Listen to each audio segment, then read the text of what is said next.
Welcome back, everyone. Ready for another deep dive. I am, and this time we're going to be talking about trauma and healing. Oh, very interesting. We'll be exploring some really insightful ideas from Dr. Gabor Maté. Okay. You know his book, The Myth of Normal? Right. Well, we're going to be looking at his conversation with Jay Shetty about the book. Interesting. So if you're interested in how childhood experiences shape us, Yeah. and why we struggle with things like vulnerability, and what genuine healing actually looks like, Dr. Maté really dives into these big questions. And he actually starts right off the bat with what trauma actually is. How would you define trauma? Well, you know what's so interesting here is that Dr. Maté kind of challenges that common understanding of trauma. Okay. He says it's not just the event itself, it's like the impact that it leaves on us. Right, the lasting impact. Yeah, and this wound, it affects our nervous system, our body, even our psyche. It's almost like a scar that we carry with us, even if it's not visible. He actually uses that analogy. Right. He talks about scar tissue. Oh, wow. And he says trauma is like scar tissue. It Yeah. can be rigid, it limits our growth, and sometimes it can even numb us. Yeah, that makes sense. And to really bring this point home, he shares a personal example from his own life Oh, wow. about how past trauma resurfaced in his marriage, Oh, and it triggered reactions in him as if the wound was brand new. wow. So it's like that wound can be reopened even when we think it's healed. That's right. I've definitely experienced that feeling of being pulled back into the past, Yeah. reacting in ways that maybe don't make sense in the present moment. And that's where it gets really interesting because Dr. Maté says that time alone doesn't actually heal trauma. Okay, You know, it might lie dormant for a while, but it can be triggered at any moment. I see. So we may think we've moved on, but the past can still have this grip on our present reactions unless we do something to address it. So it's like the past is this shadow that's always kind of looming over us, Yeah. influencing how we interact with the world and even the people around us. Exactly. And one of Dr. Maté's key insights here is that vulnerability is essential for healing. So to truly move forward, we need to kind of let go of those defenses, Yeah, the defenses. the walls we put up to protect ourselves. Yeah, it feels so risky. Well, he actually talks about the need to be right as one of those defenses. Oh, interesting. Like, we cling to our beliefs, Yeah. even when they're not serving us, because it feels safer than admitting we might be wrong. No, that's so true. But to heal, we have to face how the past is showing up in the present Okay. and work through those emotions that come up. And this brings us to another really important point he makes, which is the impact of our childhood experiences. Yeah, I mean, this is where that myth of normal comes in, right? This idea that we're all raised with the same basic needs met. Precisely. He argues that children have these fundamental needs that go beyond just physical care. Yeah. And that failing to meet these needs can actually be incredibly traumatic. So let's break this down. What are some of those core needs that he's talking about? Well, he outlines 3 key areas. First, he says unconditional love and acceptance from multiple caregivers. And he says that's how we evolved.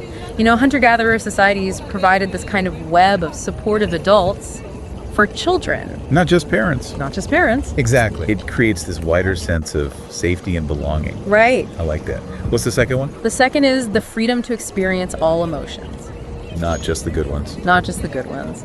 He says that suppression of emotions, especially in childhood, can be really detrimental. So instead of telling a child, don't be sad, you should help them understand and process that sadness. Exactly. Interesting. What's the third one? And finally, he says ample opportunities for free imaginative play. Yeah. He says this isn't just about keeping kids entertained. It's crucial for healthy brain development and emotional regulation. Oh, wow. So it's Yeah. really important. So what I'm hearing is that failing to meet any of these needs can create this lasting wound, a form of trauma that we might carry with us into adulthood. Exactly. And here's where it gets really concerning. Okay. He argues that modern society often fails to meet these basic needs, Oh, which is contributing to those rising mental health challenges that we see, especially in children. particularly in children.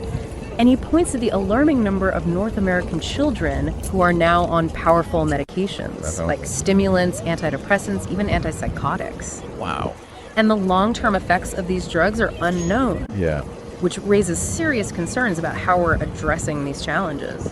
It's a scary thought. It It is. really is. It makes you think about how much of what we consider normal Yeah. is actually healthy. Right. I mean, is there something about our modern way of life that's at odds with our well-being? Well, he kind of touches on this by looking at the values of capitalism. Right. You know, individualism, competition, material success. Right. He argues that these values create a culture of isolation and loneliness. Yeah, and that makes sense Yeah. because it's like we're constantly striving for more, but it doesn't necessarily bring us happiness or fulfillment. It does. It's almost like we've lost sight of what truly matters. And he suggests that this disconnect exacerbates the impact of trauma. I see. When we don't have that strong sense of belonging, Yeah, those wounds from the past can feel even more isolating and difficult to heal. absolutely. Yeah. So if our modern way of life is contributing to these challenges, what's the alternative? That's $1 million question, isn't it? It is. It's a big one. Yeah. And Dr. Maté doesn't offer any simple solutions. Right. Because there really aren't any. Yeah. But he does provide some powerful insights into how we might navigate this complex world and find that healing that we're seeking. Okay, I'm all ears. What are some of those insights? Where do we even begin? Well, one interesting point he brings up is this idea of overprotecting children, Okay. which he calls mollycoddling. Mollycoddling. And he argues that this stems from our own anxieties as parents, Right. not necessarily from what the child actually needs. So shielding them from every hurt and disappointment Yeah.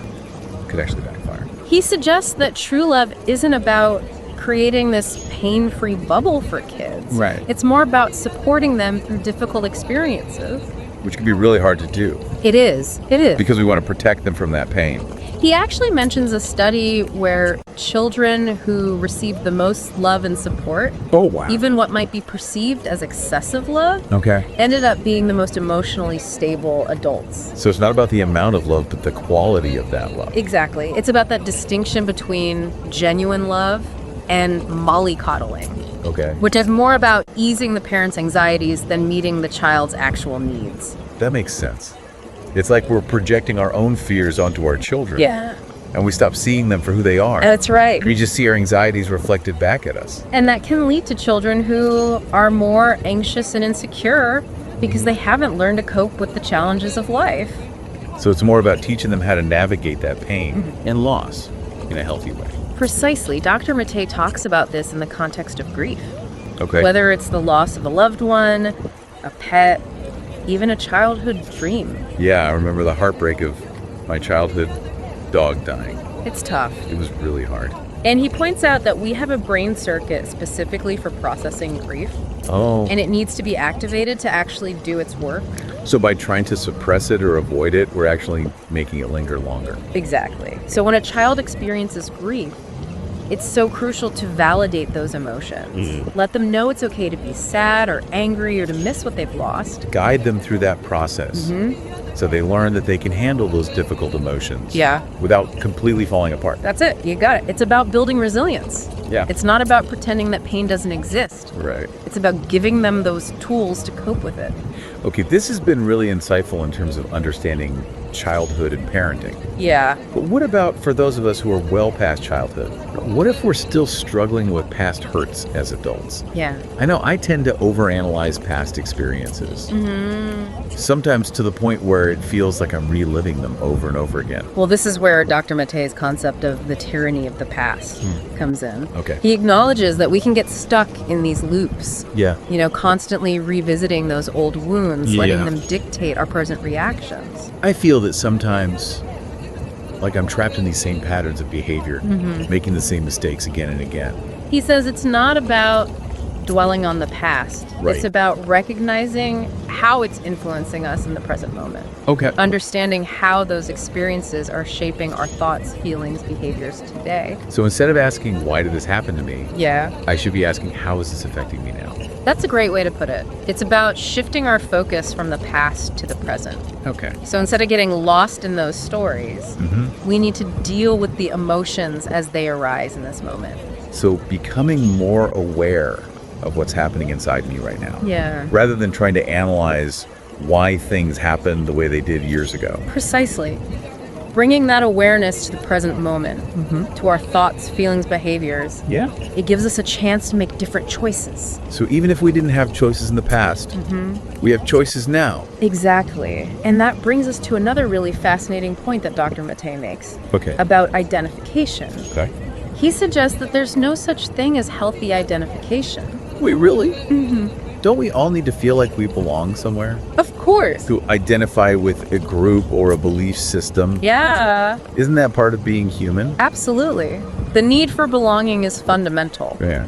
But Dr. Maté makes this distinction between belonging and identification. Okay. He says that when we over-identify with a role, a group, a belief system, we actually limit ourselves. So it's about finding that balance. Yeah. Between feeling connected to something larger than ourselves. But not losing that sense of individuality. That's it.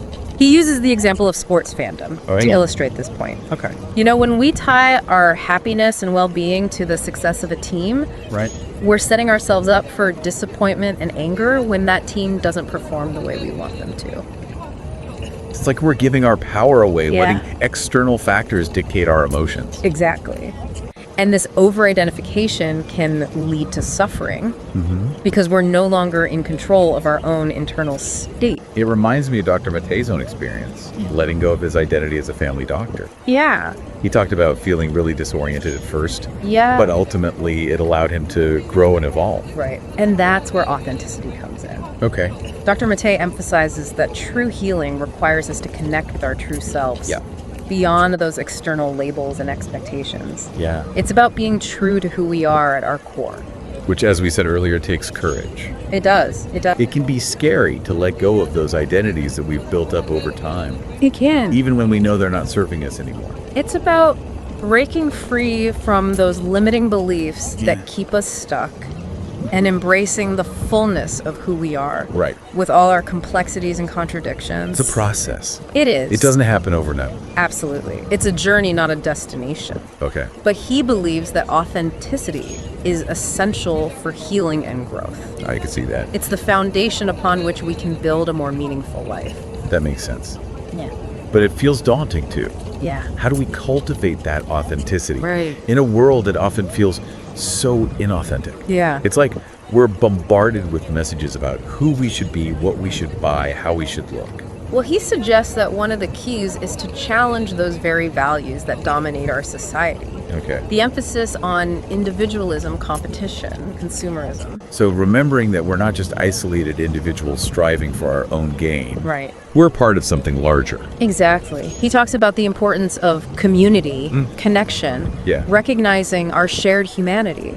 So finding those spaces where we can be ourselves, Yeah. where we can connect with others on a deeper level. He also highlights the vital role of elders in society, Okay. not just as sources of wisdom and experience, but as reminders of our interconnectedness across generations. That makes you think about how we treat the elderly in our culture. It does. Do we value their wisdom, Yeah. or do we see them as a burden?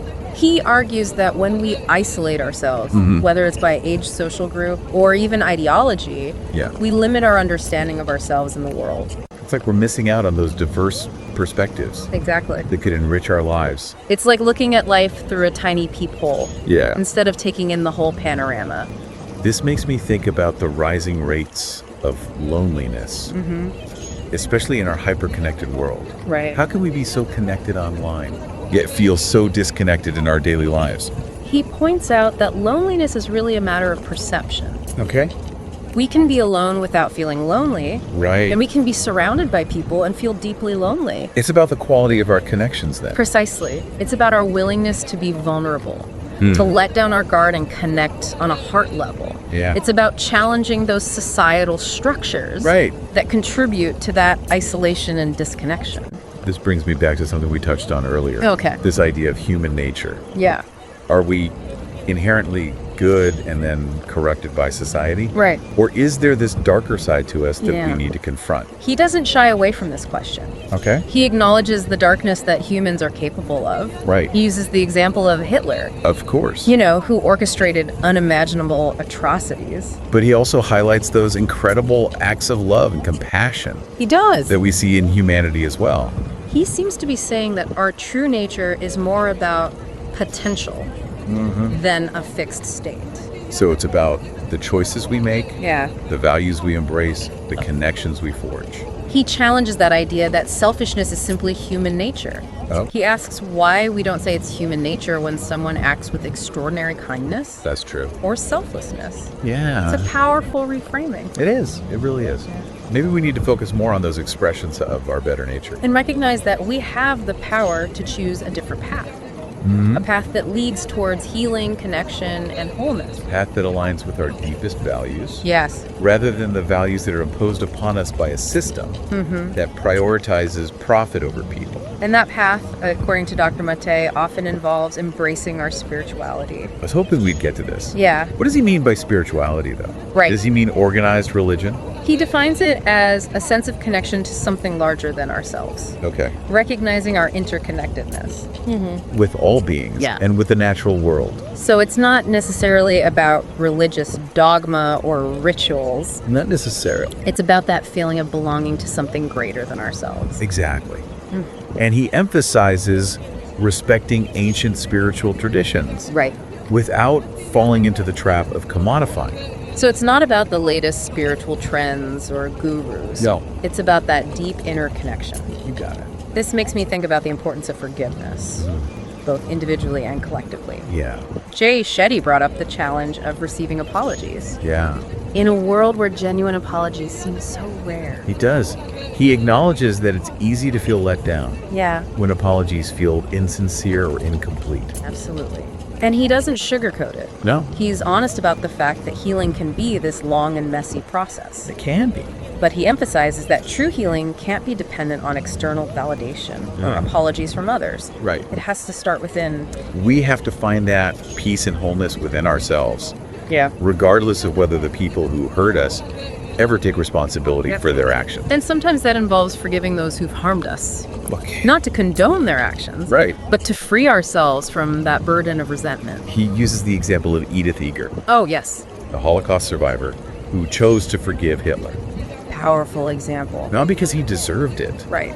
but because she deserved peace. Exactly. It's a powerful reminder that forgiveness is ultimately an act of self-love. It's about releasing ourselves from the pain of the past so we can move forward with more lightness and freedom. Exactly. So if personal forgiveness is about freeing ourselves, Yeah.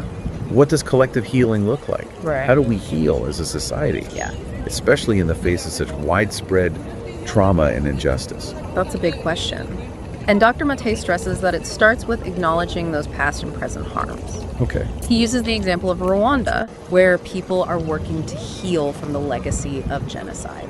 And he points out that this healing is possible because there's been this effort to acknowledge the suffering and hear those stories Yes. of those who were harmed. To bear witness to the truth of what happened. He contrasts this with the situation in Canada, Okay. where the indigenous population continues to suffer the effects of colonialism. Right. And he criticizes apologies that fall short of acknowledging the extent of the harm done.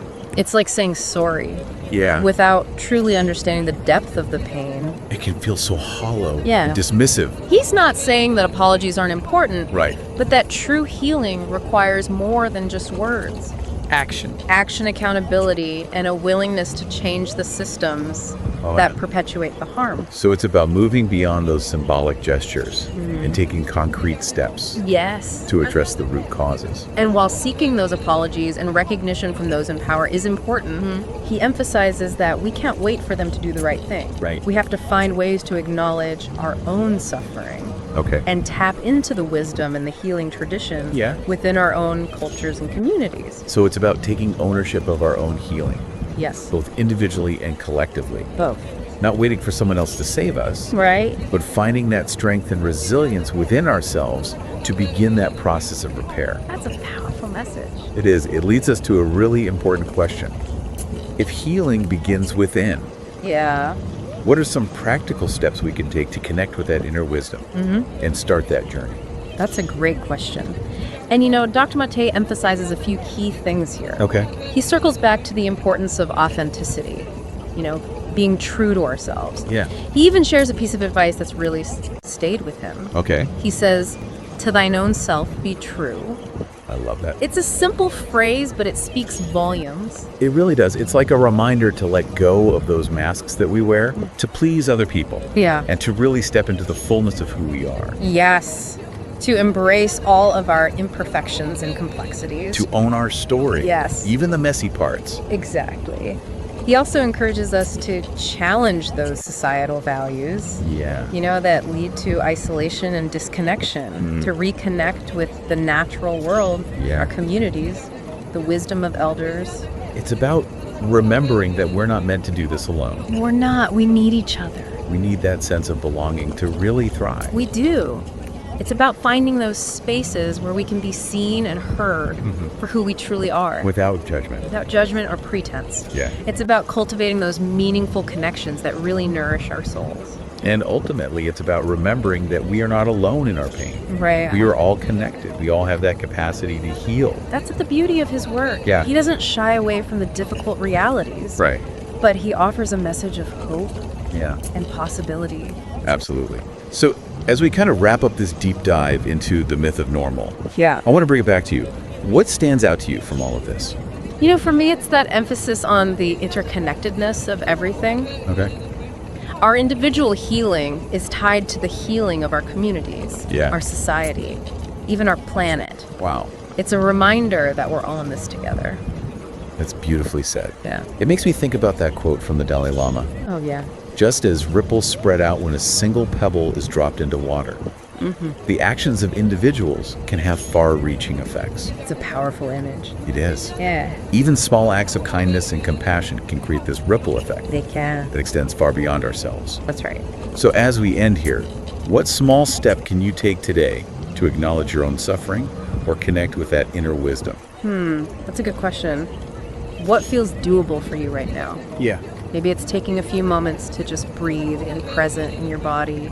Maybe it's reaching out to a trusted friend or a therapist. Yeah. Maybe it's spending time in nature or engaging in a spiritual practice that nourishes your soul. Whatever it is, trust that you have those inner resources to heal and grow. You do. You are stronger than you think. And remember, you are not alone on this journey. There are so many others walking this path alongside you.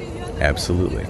Well, we encourage you to check out Dr. Gabor Maté's book, The Myth of Normal, and to explore any of the other resources that we mentioned today. And as always, we invite you to continue this conversation. Yeah. Share your thoughts and insights with us. Let's keep learning and growing together. Let's do it. Thanks for joining us on this deep dive. Until next time, keep exploring, keep questioning, and keep healing.